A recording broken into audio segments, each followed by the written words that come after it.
¿Tendrías el valor de cerrarle la puerta a la mujer que un día juraste amar para siempre, aunque llegara llorando con un niño en brazos? ¿Hasta dónde llega tu compasión cuando descubres que fuiste usado como plan B toda tu vida? Bienvenidos a Reddit Plus. Y hoy les traigo una historia que va a sacudir a cualquiera que alguna vez se haya sentido descartado en nombre del sacrificio ajeno. Este hombre entregó todo por su matrimonio, construyó una casa, un futuro, una vida entera al lado de la mujer que amaba. Pero ella empacó la maleta azul de la luna de miel y se fue a cuidar al ex que agonizaba, dejándolo sin explicaciones. ¿Y la recompensa por su paciencia? 3 años de silencio absoluto, hasta que ella regresó exigiendo un techo, un padre para un hijo ajeno y un perdón que jamás pidió. Lo que pasó después en un juzgado de Guadalajara nadie lo vio venir. Toma tu bebida, abróchate el cinturón, que el viaje está por comenzar. El sonido del timbre me sacó del sillón a las 4:20 de la tarde un sábado de octubre, y yo ni siquiera sabía que esa sería la tarde en que finalmente entendería por qué uno no debe rogarle a nadie que se quede.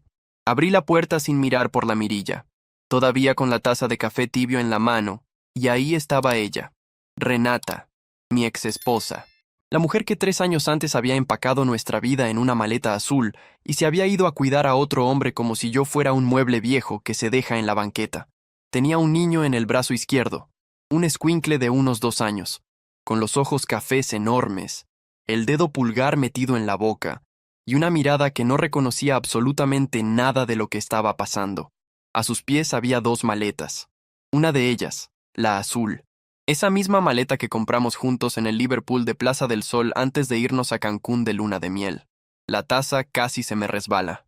«Hola, Damián», dijo ella, con esa voz suave que usaba cuando quería algo. «Sé que esto es inesperado, pero necesitaba verte». Me quedé parado en el umbral, sin moverme, sin invitarla a pasar, sintiendo cómo el estómago se me cerraba en un nudo que creí que ya había olvidado.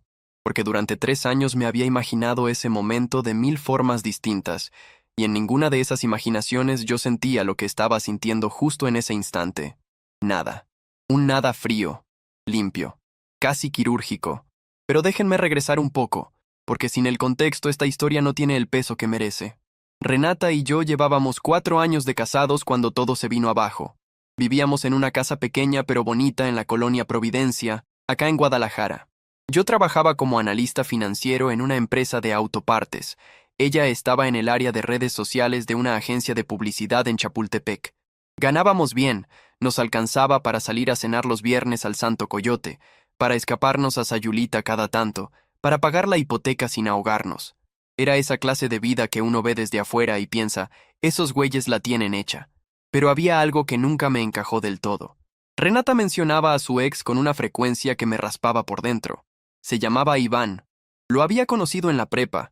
Habían andado casi 5 años, y según ella, fue el primer hombre que le enseñó lo que era entregarse de verdad. Me decía esas cosas mientras desayunábamos chilaquiles como quien comenta el clima. Y yo sonreía, asentía, me tragaba el café amargo junto con la frase, porque, ¿qué iba a hacer? ¿Prohibirle hablar de su pasado? Mi jefa siempre me decía que los celos eran de inseguros, y yo quería creerme ese cuento. Mi mamá sí se daba cuenta. En las comidas del domingo en Zapopan, cada vez que Renata mencionaba a Iván, mi jefa bajaba la mirada y se servía otra cucharada de frijoles. Nunca me dijo nada de frente. Hoy sé que debió habérmelo dicho. Me habría ahorrado años. La noche en que todo reventó era un martes cualquiera. Yo estaba en la cama con la laptop, revisando unas proyecciones de inventario, y ella estaba scrolleando Instagram a mi lado. De repente soltó un grito ahogado, de esos que te hacen voltear sin pensarlo. Se le cayó el celular sobre las cobijas. Tenía la cara blanca como el yeso.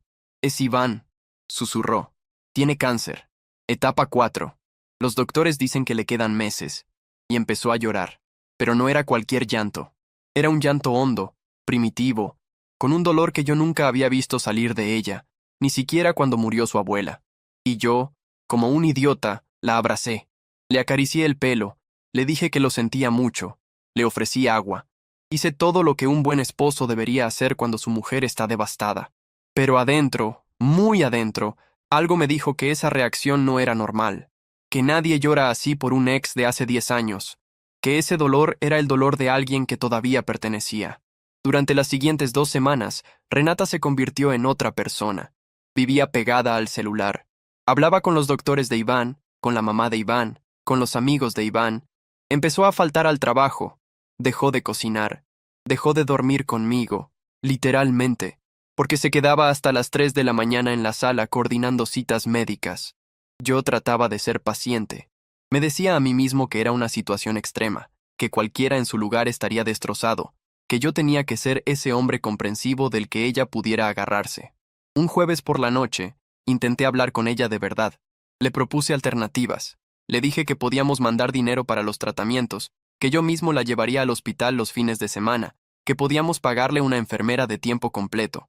Le ofrecí todo lo que un esposo puede ofrecer sin destruir su propio matrimonio.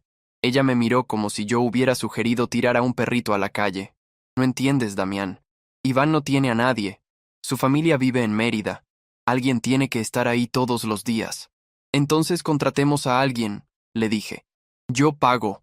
De verdad, yo pago lo que sea. No se trata de dinero, respondió con una frialdad que me heló. Se trata de presencia, y yo tengo que ser esa presencia.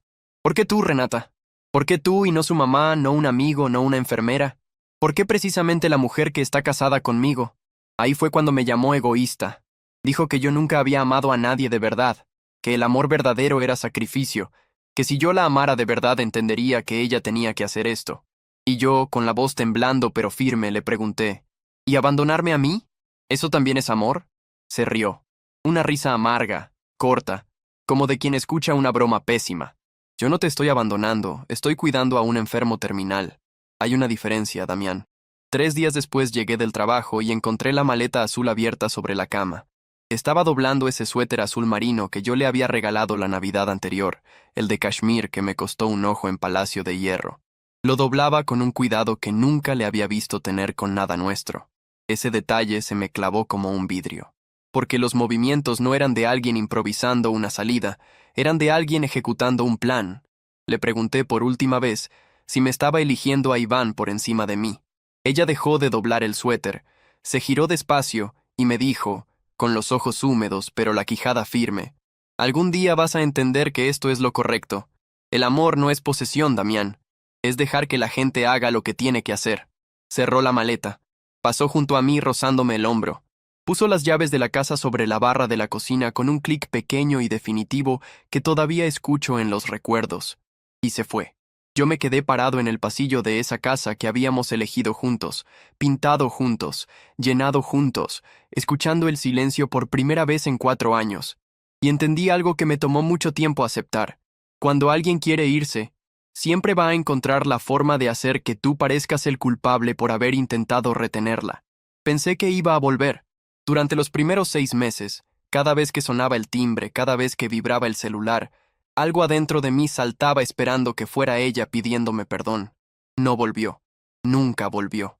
Los primeros meses después de que se fue fueron los peores de mi vida, y no por las razones que uno imaginaría.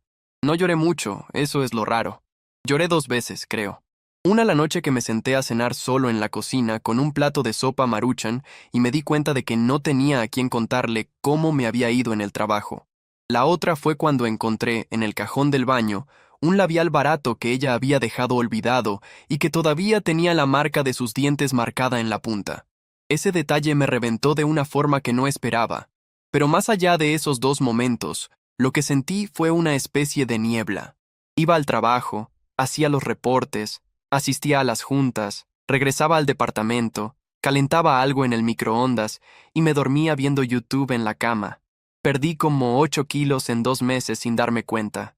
Mi mamá me llamó un domingo para invitarme a comer pozole y cuando llegué a su casa en Zapopan se puso a llorar al abrir la puerta. «Estás hecho un esqueleto, mijo», me dijo, y me metió a la cocina como quien rescata a un animal herido. Fue en esa comida que mi mamá finalmente me dijo lo que se había guardado 4 años. Renata nunca te vio como su primera opción, Damián. Yo lo supe desde el día de tu boda. Tú la veías como si fuera una diosa, y ella te veía como si fueras el seguro contra tormentas. Perdóname por no habértelo dicho antes. Pensé que estaba siendo una suegra metiche. Me quedé callado comiendo pozole rojo con los ojos llenos de lágrimas, no por el picante, sino porque esa frase ordenó todo lo que yo venía sintiendo sin poder nombrar. Seguro contra tormentas. Así es como ella me veía. Y cuando la tormenta pasó, Simplemente guardó el seguro de vuelta en el cajón. A los 8 meses metí el divorcio por abandono de hogar. Mi abogado, un señor llamado licenciado Ordóñez, me explicó que en Jalisco, cuando una persona deja la casa conyugal por más de 6 meses sin intención de regresar, se puede tramitar el divorcio sin necesidad de su consentimiento. Renata nunca contestó los papeles. Nunca se presentó a las audiencias. El juez dictó sentencia en un trámite que duró menos que un resfriado. Vendí la casa de Providencia año y medio después de que se fue. Cada rincón me gritaba cosas que yo ya no quería escuchar. La cocina donde ella hacía aguachile los domingos. El cuarto de visitas que íbamos a convertir en cuarto de bebé. El jardincito donde plantamos un limón que nunca dio fruto. Me mudé a un departamento más chico en Chapalita. Empecé a ir al gimnasio otra vez. Retomé el contacto con mis compas de la universidad que había ido dejando de lado. Mi mamá dejó de mirarme con cara de «pobre de mi hijo» y empezó a preguntarme si ya estaba saliendo con alguien. La vida no era perfecta, pero era mía otra vez. Y había olvidado qué tan bonito se sentía eso. Hasta conocí a alguien. Se llamaba Paulina. Era maestra de primaria en una escuela de Tlaquepaque. Y la conocí en un curso de cocina italiana que tomé por aburrimiento un martes por la noche. Tenía una risa ruidosa, fea, maravillosa, de esas que te hacen voltear en el restaurante para ver quién se está divirtiendo tanto. Llevábamos como 5 meses saliendo cuando pasó lo del timbre. Esa mañana del sábado, antes de que Renata apareciera, yo estaba viendo un partido del Atlas con la idea de hablarle a Paulina a las 6 para invitarla a cenar al Carne Garibaldi. Eso es lo que más me molesta, si soy honesto. Que Renata, sin saberlo, interrumpió un momento bueno de mi vida solo porque ya no le quedaba más gente a la cual pedirle posada. Y entonces llegó ese sábado de octubre. Ella seguía parada en mi puerta con el niño en brazos. El chamaquito olía a pañal sucio y a leche agria. Renata se veía más vieja, no por los años, sino por algo más profundo. Tenía ojeras moradas, el pelo mal teñido, un vestido negro arrugado. ¿Me vas a dejar entrar?, dijo. Por favor, Damián. El niño está cansado. Yo no me moví. ¿Qué haces aquí, Renata? Soltó un suspiro largo, de esos ensayados. Iván murió hace 4 meses. Lo dijo como quien anuncia que canceló una cita del dentista. Ya hice mi duelo. Necesito empezar de nuevo. Le dije que lamentaba su pérdida porque es lo que uno dice. Ella lo aceptó con la misma naturalidad con la que uno recibe el cambio en el Oxxo. Y entonces vino el golpe. La familia de Iván me sacó del departamento apenas lo enterramos. He estado parando en casa de unas amigas, pero ya nadie aguanta al niño. Solo necesito un lugar para acomodarme mientras me reorganizo. 1 mes, máximo 2. Trató de pasar junto a mí como si fuera lo más natural del mundo. Yo puse la mano en el marco de la puerta y la detuve. Espérame tantito. ¿Tú de verdad crees que venir aquí es apropiado? Me miró como si yo le hubiera preguntado lo más estúpido del universo. Damián, tenemos historia. Construimos una vida juntos. Yo sé que tú eres buena persona. Sé que vas a entender. Y ahí casi suelto la carcajada. Porque esa frase, yo sé que tú eres buena persona, era la misma que me había dicho cuando se fue. Como si ser buena persona significara dejarse pisotear 2 veces por la misma mujer. Siguió hablando rápido, atropellando las palabras. Me contó que había dejado su trabajo por cuidar a Iván, que se había quedado sin ahorros, que los amigos ya se cansaron, que no tenía a dónde ir. Y entonces miró al niño, luego a mí, con esa mirada calculada que yo conocía demasiado bien. ¿Te acuerdas que siempre quisiste tener hijos? Mateo necesita una figura paterna estable. Tú podrías tener eso ahora. Nosotros podríamos empezar de cero. Ahí entendí todo. Ella no estaba ahí porque me extrañara. No estaba ahí arrepentida.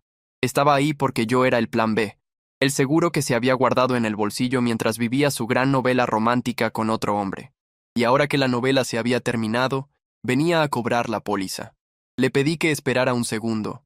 Entré al depa, caminé hasta el escritorio del rincón, abrí el cajón de arriba y saqué la carpeta amarilla donde guardaba los papeles del divorcio. El licenciado Ordóñez me había dicho que los conservara por cuestiones fiscales. Ahora los iba a usar para algo mucho más satisfactorio. Volví a la puerta y se los entregué. Lee. Ella agarró los papeles con la mano libre, confundida. Los ojos se le fueron moviendo por las líneas, por el sello del juzgado, por la fecha, por la firma del juez. Vi cómo el color se le iba de la cara poco a poco. No estamos casados, Renata. No lo estamos desde hace más de 2 años, y este no es tu hogar. Nunca lo fue. ¿Vendiste la casa? Preguntó, con la voz quebrada por una indignación genuina. ¿Vendiste nuestra casa sin decirme? ¿Nuestra? Repetí. Tú abandonaste esa casa hace 3 años. Yo pagué la hipoteca solo. Legalmente era mía. Y la vendí porque no soportaba verla. El niño empezó a llorar. Ella lo meció con el brazo sin mirarlo, todavía encarando los papeles como si pudiera cambiarlos con la fuerza de su mirada. Damián, no seas así conmigo. No tienes que ser cruel. Entiendo que estés dolido, pero tenemos un pasado. Lo que vivimos juntos significó algo. En el fondo, yo sé que todavía te importo. Me importas de la misma forma que me importa cualquier persona con la que compartí años de mi vida, le contesté. Pero importarme no es lo mismo que ser responsable por tus decisiones. Le pregunté por el papá del niño. Se tensó al instante. Es complicado. No quiero hablar de eso. Él no está en el panorama. Pues debería estarlo, dije. Esa es la persona que tendría que estar ayudándote. No el exmarido al que abandonaste para irte con otro. Me llamó cruel. Me dijo que la estaba castigando por haber hecho lo correcto. Y yo, parado en el umbral de mi propio departamento, con la tarde cayendo sobre Chapalita y el olor a carne asada del vecino metiéndose en mis narices, sentí algo cambiar por dentro. No era rabia, era claridad. Tú tomaste tu decisión hace 3 años, Renata. Elegiste a Iván por encima de nuestro matrimonio, de nuestra casa, de todo lo que habíamos construido, y estaba en tu derecho. Pero ahora no puedes venir a cobrarme una factura que yo nunca firmé. Agarró las maletas con dificultad, meciendo al niño, y caminó hacia el elevador sin voltear. Yo cerré la puerta y me quedé parado ahí, respirando. No me sentí victorioso, no me sentí vengado, me sentí cansado y un poquito triste, pero sobre todo libre. Me serví un mezcal de Oaxaca que tenía guardado para ocasiones especiales, y pensé que ahí terminaba todo. Esa noche le hablé a Paulina y le conté todo lo que había pasado. Cada detalle, sin filtro, porque sentí que si le escondía algo de ese episodio, me iba a convertir en el mismo tipo de mentiroso que había sido Renata conmigo. Paulina me escuchó callada desde el otro lado de la línea, sin interrumpir, y cuando terminé me preguntó solamente una cosa. ¿Te sientes culpable por haberle cerrado la puerta? Le contesté que no, y lo sostuve, y ella me dijo algo que nunca voy a olvidar. Damián, hay gente que confunde la bondad ajena con su red de seguridad personal, y cuando alguien así se cae, siempre quiere agarrarse del que mejor amortigua. Tú ya fuiste ese colchón una vez, no tienes que volver a hacerlo. Colgué y me dormí mejor de lo que me había dormido en mucho tiempo. Pensé que ahí, de verdad, terminaba todo, pero no. 6 meses después, me topé con Marisol, una amiga en común, en un café de la colonia americana. Llevaba escrita en la cara esa incomodidad de quien sabe algo que no sabe si contar. Después de 3 tazas de capuchino y de muchos rodeos, me lo soltó. Renata estaba metida en un pleito legal con la familia de Iván por la herencia. Aparentemente se estaba presentando como la viuda en concubinato. Decía que había vivido con Iván como esposa durante los últimos años, que merecía parte del seguro de vida, parte del departamento, parte de todo. Y lo más fuerte, estaba alegando que Mateo, el niño, era hijo biológico de Iván, heredero legítimo. Yo le agradecí a Marisol y traté de hacer como que no me importaba. Pero a las 2 semanas me llegó un citatorio del juzgado familiar de Guadalajara. Los abogados de la familia de Iván me querían como testigo. Querían que yo declarara sobre las fechas exactas. Cuándo se había ido Renata de la casa, cuándo habíamos tramitado el divorcio, si habíamos tenido contacto durante esos 3 años. Llamé al licenciado Ordóñez. Le dije que prefería no meterme. Me contestó que no tenía alternativa. Un citatorio es un citatorio. Y así fue como una mañana fría de febrero me encontré entrando a un juzgado que nunca quise volver a pisar, con el mismo traje azul marino que había usado el día de mi divorcio. La sala era más chica de lo que imaginaba. Nada como las series gringas. Los papás de Iván estaban de un lado con su abogado, ambos con esa cara de gente que está en duelo y peleando al mismo tiempo. Renata estaba del otro lado con Mateo en una carriola. Se había vestido para generar lástima, vestido gris sobrio, sin maquillaje, el pelo en una cola de caballo baja. Cuando me vio entrar, su cara pasó por 5 emociones en 3 segundos antes de cerrarse en una máscara helada, como si yo fuera el traidor por haberme presentado a una audiencia a la que fui legalmente obligado a ir. La audiencia arrancó técnica. Mucho rollo de derecho sucesorio, de qué constituye concubinato en Jalisco, de los requisitos del Código Civil. Pero entonces el abogado de la familia empezó a soltar las pruebas y se me revolvió el estómago. Expedientes médicos del oncólogo del hospital civil. Iván había recibido un protocolo de quimioterapia tan agresivo que lo dejó estéril. Documentado por escrito, con fechas, con resultados de exámenes de espermatobioscopía. Estados de cuenta bancarios mostrando que los papás de Iván le habían mandado más de 300,000 pesos a Renata durante la enfermedad, específicamente etiquetados para tratamientos y medicinas, pero que habían sido gastados en cosas como cenas, ropa, cursos de yoga y hasta un fin de semana en Puerto Vallarta. Y entonces proyectaron una línea del tiempo en la pantalla del juzgado. Iván había sido declarado médicamente incapaz de procrear 8 meses antes de que Mateo naciera.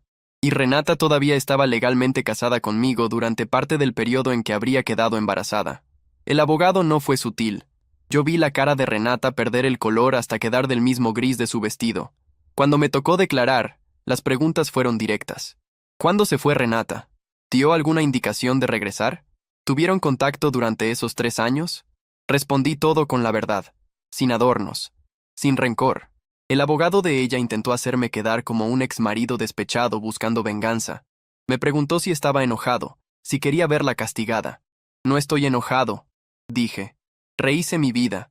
Vine porque me citaron legalmente. Eso es todo. La jueza, una señora de unos 50 años con lentes rojos, asintió y me dejó bajar rápido. El momento que se me quedó grabado fue cuando subió al estrado la mamá de Iván. Una señora de unos 60 y tantos, toda de negro, con esa dignidad silenciosa de quien apenas se está sosteniendo. Contó la enfermedad del hijo, agradeció que alguien lo hubiera acompañado en los meses finales, dijo que le mandaba dinero sin cuestionar porque Renata parecía dedicada de verdad. Pero cuando habló de los meses finales, la voz se le empezó a romper. Mi hijo, en sus últimas semanas, ya casi no podía hablar, contó la señora apretando un pañuelo blanco entre los dedos. Pero un día, cuando fui a verlo y Renata había salido a la farmacia, me agarró la mano y me susurró que perdonara a todos. Yo le pregunté a qué se refería. Él cerró los ojos. Nunca me dio el nombre. Ahora entiendo de qué me estaba pidiendo que perdonara. Un silencio pesado cayó sobre la sala. Hasta la jueza bajó la mirada un segundo. Yo volteé a ver a Renata y la encontré encorvada en la silla, con las manos temblándole sobre el regazo. Mateo se había quedado dormido en la carriola, ajeno a todo, con esa inocencia brutal que tienen los niños chiquitos cuando los adultos a su alrededor están destruyendo sus propias vidas. Y entonces, su voz cambió. Se endureció. Mi hijo no podía tener hijos después del tratamiento. Los médicos nos lo dijeron con todas sus letras. Y ella lo sabe, señora jueza, porque estuvo presente en esas consultas. Escuchó lo mismo que nosotros. Y aún así se atrevió a venir a reclamar una herencia sobre un niño que no es de mi hijo. Eso no es dolor, señora jueza. Eso es cálculo. Ahí vi al abogado de Renata inclinarse y susurrarle algo urgente al oído. Lo que fuera que le haya dicho, le destrozó la cara. La jueza no se tardó. Dictaminó que la evidencia médica era concluyente, que Mateo no podía ser biológicamente hijo de Iván, y que el alegato de concubinato quedaba debilitado por el simple hecho de que Renata seguía casada conmigo durante parte del tiempo en que supuestamente vivía en pareja con el difunto. Rechazó la demanda completa. Le ordenó devolver el dinero recibido. La condenó en costas por acción frívola. Fue clínico. Fue eficiente. Y yo, viendo aquello, sentí una mezcla rara de alivio y lástima. Salí del juzgado antes que ella, porque no quería otro encuentro, pero en el estacionamiento, camino al carro, el celular vibró con un mensaje de un número que no tenía guardado. Supe de inmediato que era ella. Espero que estés feliz. Conseguiste lo que querías. Nunca te voy a perdonar por haberme humillado así enfrente de todos. Me quedé viendo el mensaje un buen rato. Luego bloqueé el número y lo borré. ¿Qué le iba a contestar? ¿Que yo no había querido nada de eso? ¿Que ella había construido su propia tragedia? No iba a servir de nada. Ella ya me había asignado el papel de villano en su historia, y nada de lo que yo dijera iba a cambiar el guión que ella se había escrito. En las semanas siguientes me enteré, por los chismes de siempre, que había perdido más que el caso. Los amigos que le habían quedado se fueron cayendo uno por uno cuando se enteraron de los detalles. Su reputación en nuestro círculo quedó por los suelos. Yo no participé, no comenté nada, no compartí nada, no agregué mi versión. ¿Para qué? Nunca volví a saber de ella. Y yo, honestamente, agradecí el silencio. Mirando para atrás, no la odio. El odio pide una energía que yo ya no le quiero regalar a nadie. Lo que entendí es que Renata se había construido una identidad entera alrededor de ser la mujer que sacrifica todo por amor. Necesitaba esa historia para justificar haberme dejado, para darle sentido a haber tirado a la basura una vida estable por alguien gravemente enfermo. Y cuando esa historia dejó de funcionar, simplemente le siguió agregando capítulos en los que ella seguía siendo la heroína. A veces me pregunto qué va a hacer de Mateo. Ese niño no tuvo la culpa de nada. No eligió nacer en medio de una mentira. No eligió a una mamá que lo usó como pieza de ajedrez en un pleito por una herencia que nunca le tocó. Espero, de corazón, que alguien en esa familia lo cuide de verdad, que no cargue con el karma de las decisiones de su madre. Eso fue lo único que me dolió de todo el asunto. Pensar en ese escuincle durmiendo en la carriola mientras los adultos a su alrededor se destrozaban. Pero también entendí que salvarlo no era mi trabajo, y que asumir responsabilidades ajenas por culpa disfrazada de nobleza es justo el error que casi me cuesta toda mi juventud. Pero el mundo no premia las narrativas que uno se inventa sobre sus propias decisiones. Ella lo aprendió frente a una jueza, en una sala llena de gente. Y yo también aprendí algo, quizá más valioso. Mis límites no eran crueldad. Protegerme no era ser insensible. Y a veces el acto más amoroso que uno puede hacer es negarse a participar de la ilusión ajena. Ella siempre creyó que la gente le debía algo por sus sacrificios, pero nadie le pidió nunca que se sacrificara. Eso lo hizo sola. Y luego quiso pasarnos la cuenta al resto. Si analizamos el comportamiento de Renata, encontramos un patrón clásico de victimismo narcisista. Ella se construye como heroína sacrificada para no cargar con el peso real de sus decisiones. El problema no fue solo la infidelidad emocional, sino la arrogancia de creer que su exmarido estaría esperándola como un plan de respaldo. Confundió bondad con obligación y paciencia con sumisión eterna. La lección aquí es clara. Nunca permitan que alguien disfrace su traición como nobleza. Cuando una persona elige irse, déjenla ir sin culpa y sin rogar. Rehacer la vida no es rencor, es supervivencia. Y poner límites, aunque duela, es la forma más sana de amarse uno mismo. Recuerden, ustedes no son el paracaídas de emergencia de nadie. ¿Qué habrían hecho ustedes en el lugar de Damián cuando Renata apareció en la puerta con el niño en brazos? ¿Le habrían abierto por lástima? ¿Le habrían cerrado como él? ¿O le habrían dicho algo antes de despedirla? Cuéntenme en los comentarios si alguna vez han sido el plan B de alguien y cómo lo manejaron. Los estaré leyendo y dando corazón a cada historia.